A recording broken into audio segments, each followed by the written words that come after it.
Olá, queridos amigos, é uma alegria você fazer parte dessa comunidade de fé, desse espaço. A gente está refletindo, pensando teologia. E nós estamos no terceiro vídeo refletindo sobre a teologia da cruz. No primeiro vídeo, falamos um pouquinho da relação e da diferença da teologia da glória versus a teologia da cruz. Esse foi um tema cunhado por Martinho Lutero justamente num debate que aconteceu, debate conhecido como o debate de Heidelberg, 1518. E ali foi um ano muito importante dentro da formação e da expressão da teologia da Reforma. Após trazermos um pouco dessas diferenças, o segundo vídeo falou um pouco sobre o Deus revelado e o Deus oculto, a maneira como Deus se revela nas nossas vidas. E a gente se impressiona porque a maneira como ele se revela foi através do seu Filho, se revela por meio do sofrimento, se revela por meio da cruz. E agora, depois de sermos recebidos pelo batismo, sermos acolhidos na família da fé, o que Deus nos chama a fazer? Deus nos chama a segui-lo. Esse terceiro vídeo ele toca aspectos e temas que foram discutidos nesse debate de Heidelberg. O que significa seguir Jesus? Então, quando nós olhamos para os evangelhos, nós vamos ter alguns versículos que nos chamam a atenção. Por exemplo, Jesus vai dizer no capítulo 9, versículo 23 de Lucas, se alguém quiser vir após mim, negue-se a si mesmo, dia após dia tome a sua cruz e siga-me. Ou um pouco depois, no capítulo 14, e quem não tomar a sua cruz e vier após mim, não pode ser meu discípulo. A vida cristã, a vida do cristão, é uma vida sob a cruz. E é justamente sobre esse tema, nesse terceiro vídeo da Teologia da Cruz, que nós convidamos você a pensar, a meditar e a refletir e se agarrar nas promessas de amor, de compaixão, de um Deus que vem, se revela e que se coloca ao nosso lugar.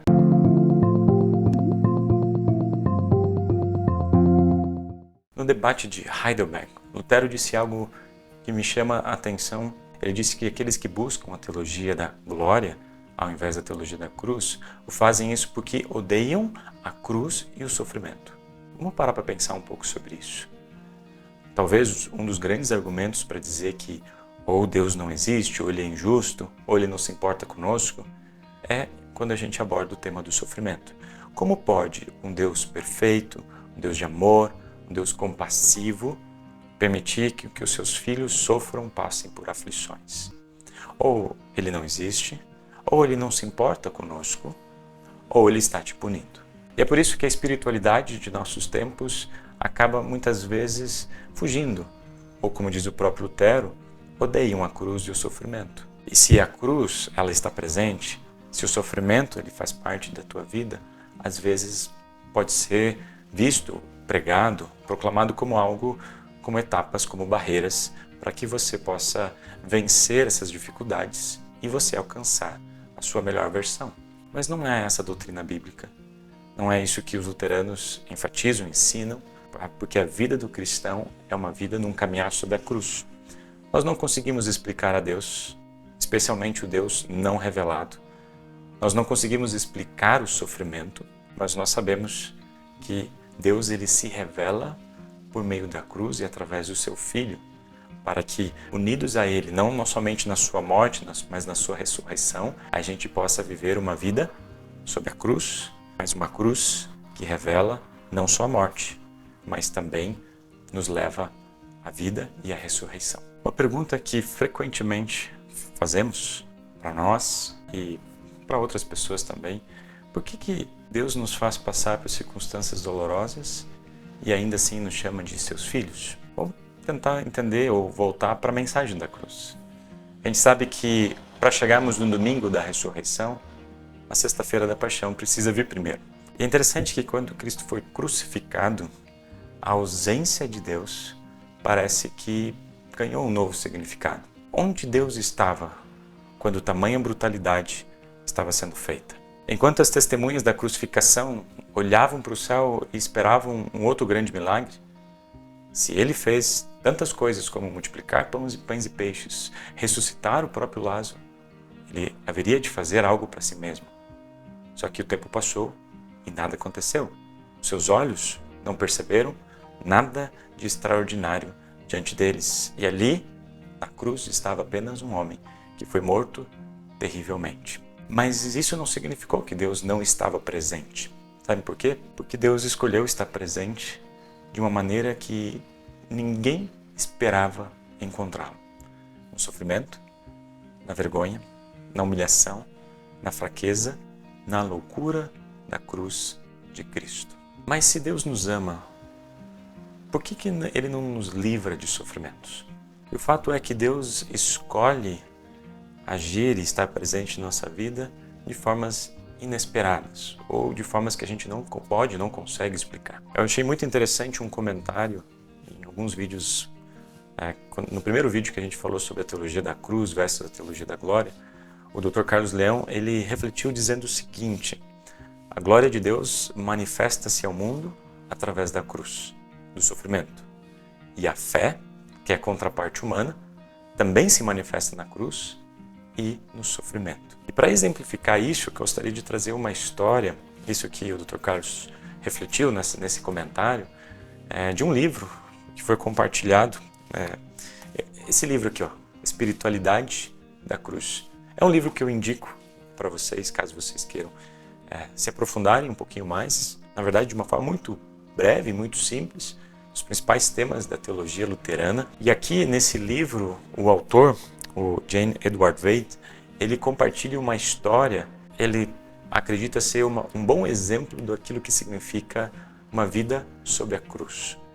Ele dizia uma história contada por um pastor capelão chamado Richard Ayer, e ele fala que havia uma pessoa que ele visitava, que tinha feito uma cirurgia do coração, estava com outros problemas sérios, e depois de ter visitado no hospital, ter levado palavras de conforto, palavras de esperança, ter levado o próprio Cristo no seu coração e na sua vida, após esses momentos ele sempre respondia essa mensagem com um sinal da cruz.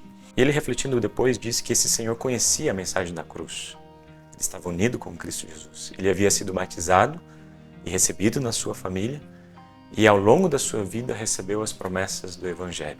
Ele, na sua vida, não sabia se iria vencer todas as suas dificuldades de saúde, mas já ali ele tinha plena convicção, plena certeza que mesmo ele não vencesse as batalhas deste mundo, a principal batalha já havia sido vencida por Cristo, lá na cruz, que é a vitória da vida sobre a morte. Ou seja, o próprio Cristo vencendo a morte para nos dar a vida eterna. Jesus não vem para trazer uma vida perfeita para nós, pelo menos aqui nesta vida. Jesus vem para trazer perdão dos pecados. Jesus vem para trazer misericórdia. Jesus vem para nos salvar. E Jesus escolheu cuidar de nós, ou estar conosco nos sofrimentos. E quando isso acontece, isso não é uma punição. Muito pelo contrário, é um sinal da graça divina e do amor de Deus para cada um de nós. Percebam aquilo que o apóstolo Paulo escreve. Ele diz o seguinte: nós somos seus filhos e por isso receberemos as bênçãos que ele guarda para o seu povo. E também receberemos com Cristo aquilo que Deus tem guardado para ele. Por quê? Se tomamos parte nos sofrimentos de Cristo, também tomaremos parte na sua glória. Sabe que uma vida sob a cruz, caminhar carregando a cruz de Cristo, vivenciando dores, aflições e sofrimentos, pode não parecer tão chamativo para a espiritualidade de nossos dias. Talvez não dê tanto engajamento, talvez não chame tanta atenção de muitos que estão ao nosso redor. Mas eu posso dizer para vocês que essa é a mensagem, a única mensagem que Deus escolheu revelar. É através dela que nós conhecemos Jesus Cristo. E através de Jesus que nós temos o verdadeiro cuidado, a verdadeira atenção e o verdadeiro consolo, mesmo diante das mais diversas aflições. O sofrimento, eu digo para vocês que não é um sinal do abandono de Deus na sua vida, mas também nós podemos perceber que é justamente ali, no sofrimento, que a gente vai conhecer o mais doce Evangelho. Queridos, esse foi o Momento Drops luterano, aqui da Congregação Concórdia. Eu não sei o que está acontecendo na sua vida, ou se você está passando por um momento difícil, ou se tem se perguntado ou questionado coisas assim, ou perguntas assim. Quero que você saiba, o sofrimento não é um abandono de Deus, mas é através do sofrimento Ele vai te revelar o seu próprio Filho, que em seu lugar sofreu o mais duro dos pecados ou seja, colocou sobre si o pecado de todos nós, para que eu e você possamos ter vida e vida eterna. Uma alegria ter você aqui. Comente e compartilhe. Que Deus abençoe. Um grande abraço.